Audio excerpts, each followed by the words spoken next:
അയ്യോ, ഇവിടെ ആരും ഇല്ലയോ? കഥ അടഞ്ഞു കിടക്കുവാന്നല്ലോ. കാറിവിടെ ഉണ്ടല്ലോ. അപ്പോൾ ഹോസ്പിറ്റലിൽ നിന്ന് വന്ന് കാണും. എന്തായാലും കോളിംഗ് ബെല്ലൊന്ന് അടിച്ചു നോക്കാം.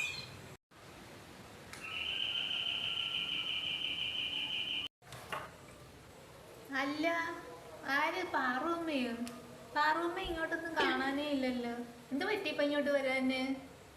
ഓ, അമ്മയ്ക്ക് വയ്യാത്ത അങ്ങോട്ട് വന്നേയാന്നോ? ദൈവമേ, അമ്മയുടെ പ്രഷർ കൂട്ടാതിരുന്നാ മതിയായിരുന്നു. ഒന്നുമില്ല പാറുമ്മേ, വാ കയറി വാ. വാ, ചായ വേണോ? എന്താ വേണം അമ്മയ്ക്ക്? വാ, കുടിക്കാനൊന്നും വേണ്ട. ഞാൻ അമ്മയൊന്ന് കാണാൻ വേണ്ടി വന്നതമ്മ. എന്ത് ചെയ്യുമോടെ? അമ്മ എവിടെ കിടക്കുന്നേ? റൂമിലാന്നോ? എന്നാൽ ഞാൻ പോയി കാണട്ടെ. എന്താ ലക്ഷ്മി, നീ മൂടിപ്പൊതച്ചൊക്കെ ഇരിക്കുന്നത്? ഇപ്പം എങ്ങനെയുണ്ട്? അസുഖമൊക്കെ കുറവുണ്ടോ? ആ, കുറവുണ്ട് ചേച്ചി. പിന്നെ ഇടയ്ക്കിടയ്ക്കൊരു തണുപ്പ് പോലെ, അതായി മൂടിപ്പൊതച്ചിരിക്കുന്നത്. ഒന്നും പറയണ്ട ചേച്ചി, ഏറ്റുമാനൂർ ഒരു കല്യാണത്തിന് പോയതാ. ആ കല്യാണത്തിന് സദ്യ ഉണ്ടവർക്കെല്ലാം ഫുഡ് പോയ്സൺ ഉണ്ടായി. അങ്ങനെ ആ കല്യാണ സ്ഥലത്തുനിന്ന് വല്ല വിധേനയും വീട്ടിൽ വന്ന് ഇങ്ങോട്ട് കയറിയപ്പോഴത്തേന് അങ്ങ് വോമിറ്റ് ചെയ്യാൻ തുടങ്ങി.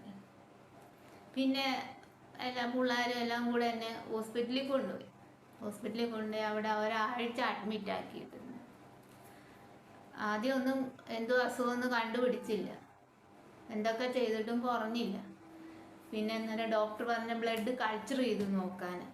അങ്ങനെ കൾച്ചർ ചെയ്ത് നോക്കിയപ്പോഴെന്തുവാ, ടൈഫോയിഡും യൂറിൻ ഇൻഫെക്ഷനും ഉണ്ട്.